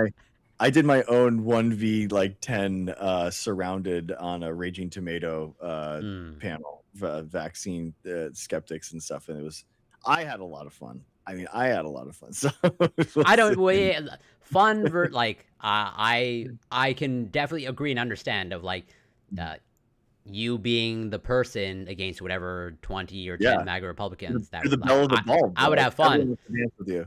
Now, whether that's when I say good content, as you mean like whatever the societal good of like is this actually like a net positive or net negative?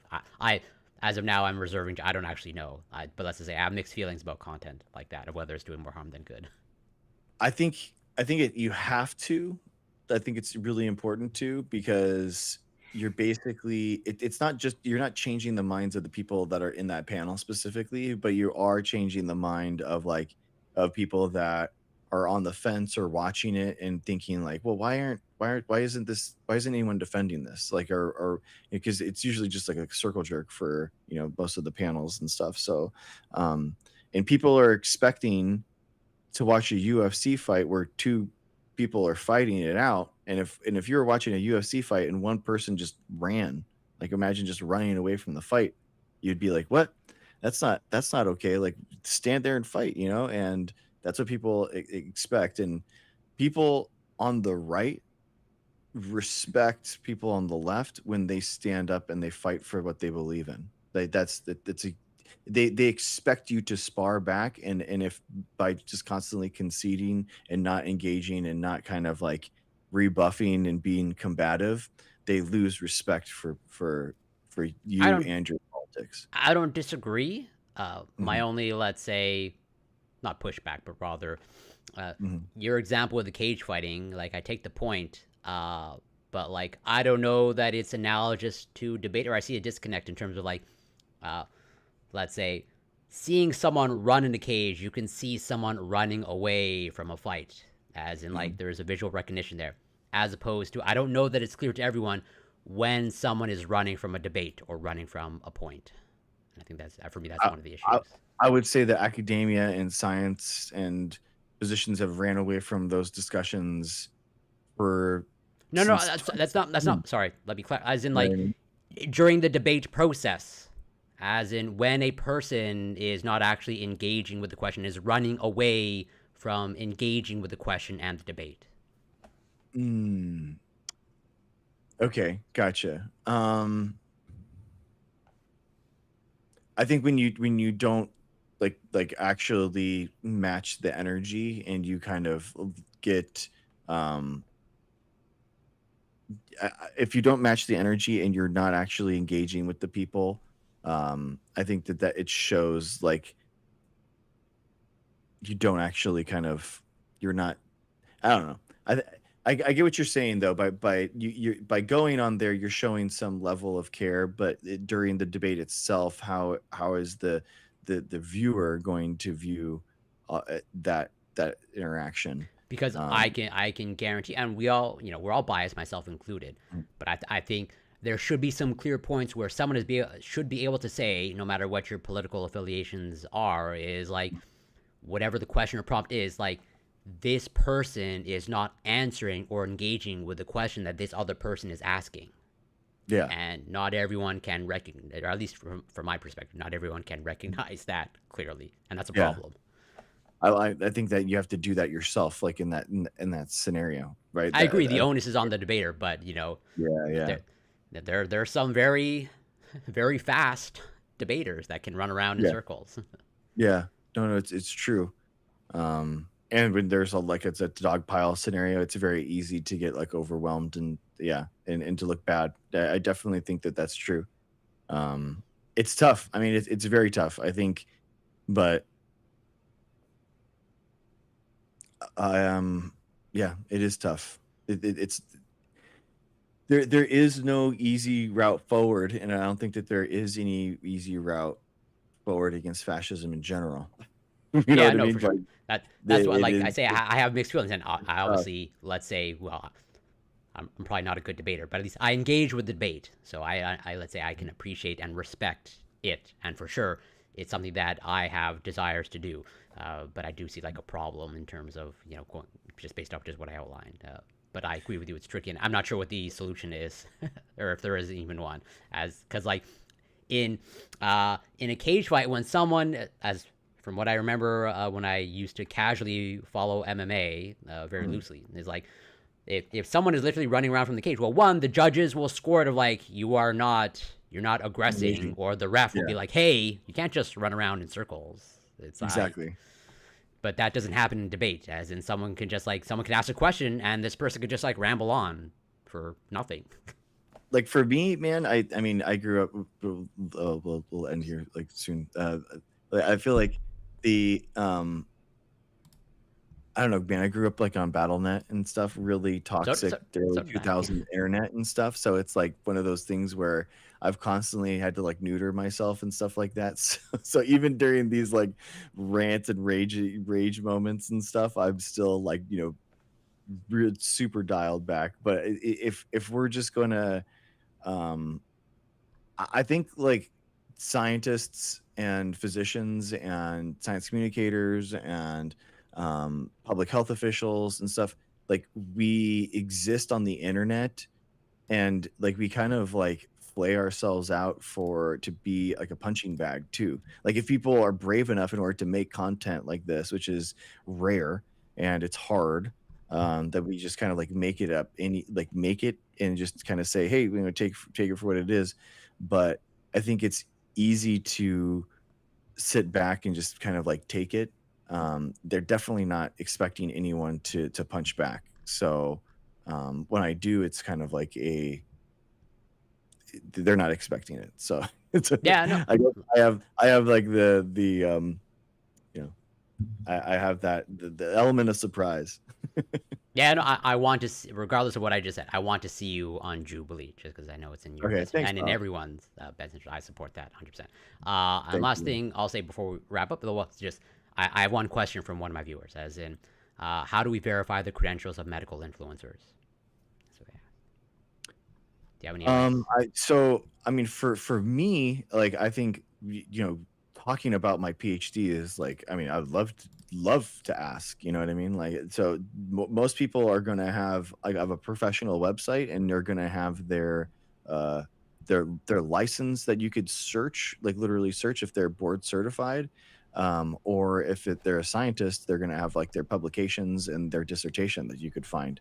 And that's actually kind of the inherent problem too, in terms of like safety, public safety for doxing, all that kind of stuff, swatting. Like scientists and physicians are exposed more than most because, I mean, even if I wanted to be anonymous, like if I'm talking about nanotechnology and I'm talking about algae, there's only like a dozen of us in the world that are doing that kind of stuff, now. And it was less when I when I was doing it, you know. So Does these repositories have like your address or anything like that?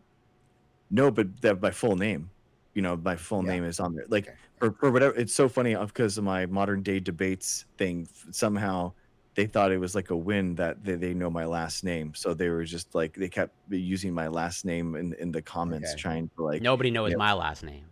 yeah, yeah, exactly, bro. I'm like, dude, I'm not, I can't be private. So, but Mm. yeah, I mean, it is, yeah, it is a problem, in the weirdo sense. You're kind of like opening yourself up to that. Cool, good advice. This was a lot of fun. By I mean, fun in the way that we can ever be fun. Talking about the goods of our government. But we did end on a lighter note. I think medical breakthroughs happen, and it wasn't mother effing homeopathy. Once again, homeopathy fails to like cure a disease, right? Yeah. like this like this multi-step, this massive, this ingenious breakthrough on how to cure disease that millions of people are deal with, right? And suffer serious consequences for. Turns out, like the crystals didn't solve it.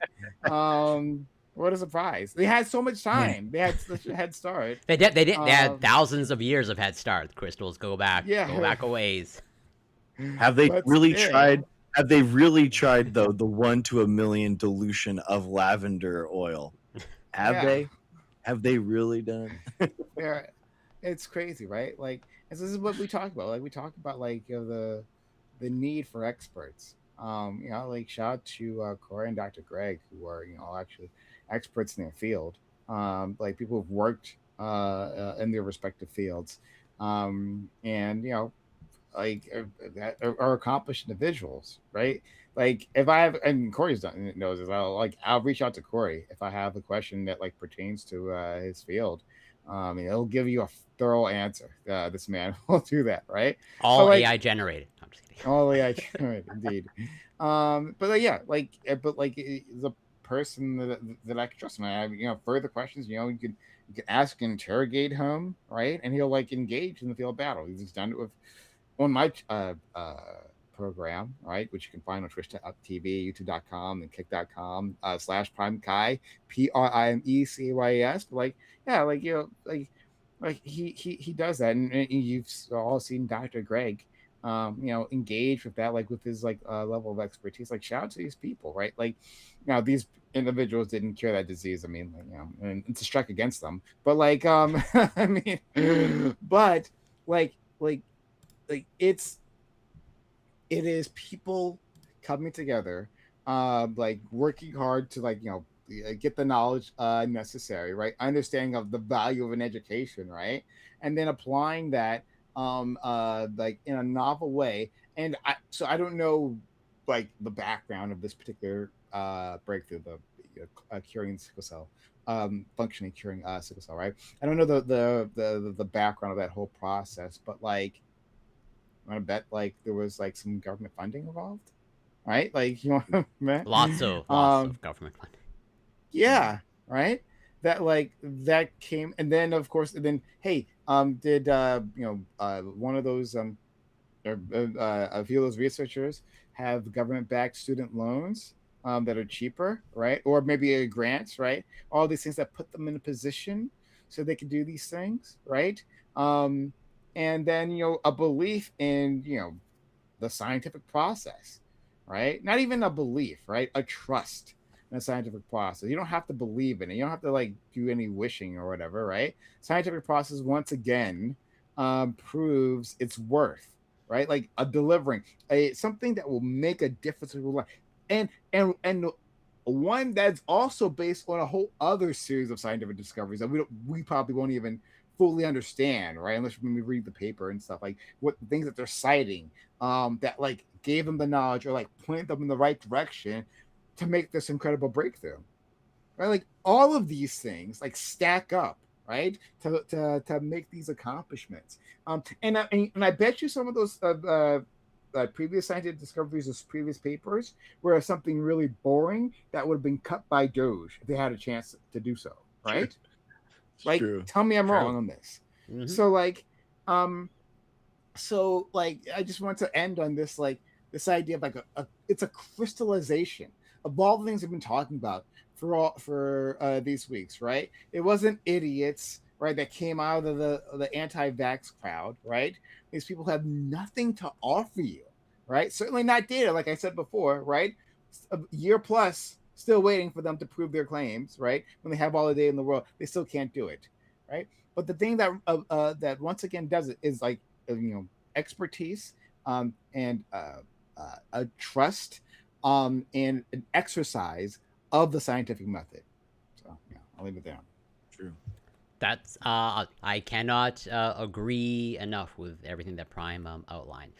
The only a few things that I'll add is like if there's anybody that's on record going against the gene editing technology of mRNA vaccines, they should be denied access to this type of technology at any point, okay, in their life. True. And one of the many reasons why I'm rooting for this technology is one, obviously, to cure diseases, but also I'm curious how the talking point is going to evolve. Like, pharmaceutical companies don't want to cure anything because it's not profitable. Okay, well, what are you going to say when sickle cell anemia, cystic fibrosis, and a whole bunch of other genetic diseases are cured? I don't know how you're going to make the argument that, oh, there's no interest in cures when we have cases, many cases now, and hopefully that goes to hundreds, thousands, millions of cases of cured genetic conditions. Some other BS. That's what we'll do. Yes, unfortunately. That's it. Yeah. But yeah, as always, this was great. You can find me on Twitch, Corey Campbell 84, Twitter, X, YouTube, Instagram, Substack, TikTok. It's Corey Campbell. And yeah, as always, looking forward to next week. Thanks, guys. Appreciate you. Take care. Be well. Always a pleasure. Bye.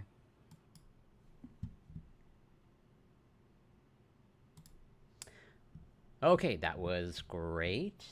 As always, 1 second.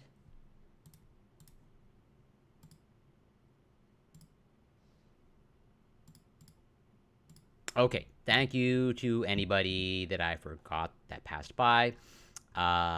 Slayer Darth, great to see you. It's been a minute. Hope you've been well.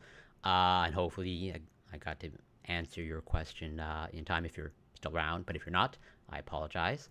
And thank you, Apollo, for passing by. Much appreciated. And so, yeah, that's it for this week.